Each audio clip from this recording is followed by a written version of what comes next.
you were listening there to Tony, right? I just wondered if you had any response, difference of opinion on any of the ground that we covered. Yes, I would be much more negative. I think the Apple stock cannot work without an Apple iPhone replacement cycle.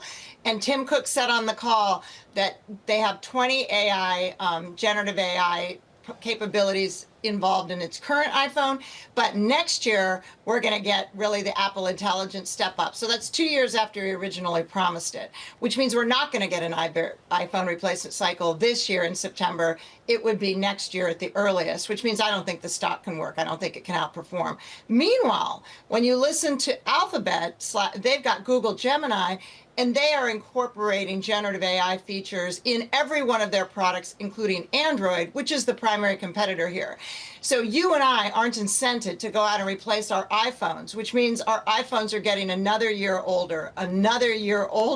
And at some point, if one of the Android version runs ahead with some cool feature that all of us want to try or can't live without, we are more likely to shake loose from that iOS ecosystem because they aren't showing us anything that keeps us there as these iPhones age and we want to replace our iPhones with something new. Meanwhile, Dochi's doing a lot for Samsung foldable phones and plenty of others on the market right now. I just pivot, therefore, to Amazon, which does have hardware. But look, we're looking at the growth story of cloud right now. And AWS, 17% was exactly where analysts wanted it to be.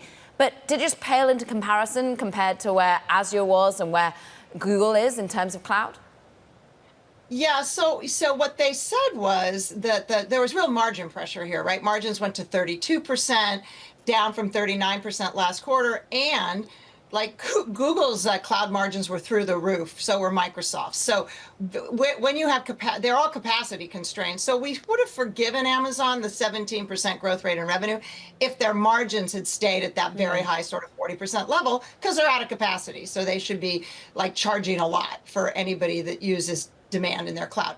But they didn't. They were under margin pressure. So I think people didn't like that. I think my opinion is they're losing business because their competitors are price competing and taking away clients. You know, Apple's still the biggest. They're 65% bigger in cloud than the next closest guy. They invented the business. And he made the point that 85% of companies are still on physical servers on premise, and all of those companies need to move to the cloud, and Amazon's the biggest. So I think this is a short-term problem, but boy, is the market mad. I mean, investors are mad about these numbers coming out of Amazon. But they're quite often mad at Amazon because Amazon is willing to say, sorry, profit tomorrow, profit the next quarter. For now, I invest in my business. Did he sound bullish enough on the generative AI opportunity? Because goodness, they're intertwining it left, right, and center as well. You know, maybe. I think this is the right guy in the seat, right? This guy is the one who founded cloud. And to the extent cloud is either under siege or doing something wrong, or Wall Street's just mad, this is the guy to fix it. Like, this isn't a CEO from a different business. This is his core business. I think Wall Street's a little mad that they're spending money on Kuiper, which is not making revenue. Alexa Plus, 10 years, we still don't have $1 of revenue, but a ton of expenses. And they're doing same-day delivery in urban centers, all of which feels like a lot of capital to spend at a time where you're in a race. Can I ask you, Andy Jassy said, quote, very early days in artificial intelligence across all businesses. Very quickly, do we have any better understanding of Amazon's AI story than we do Apple's, which gets, of course, scrutinized a lot?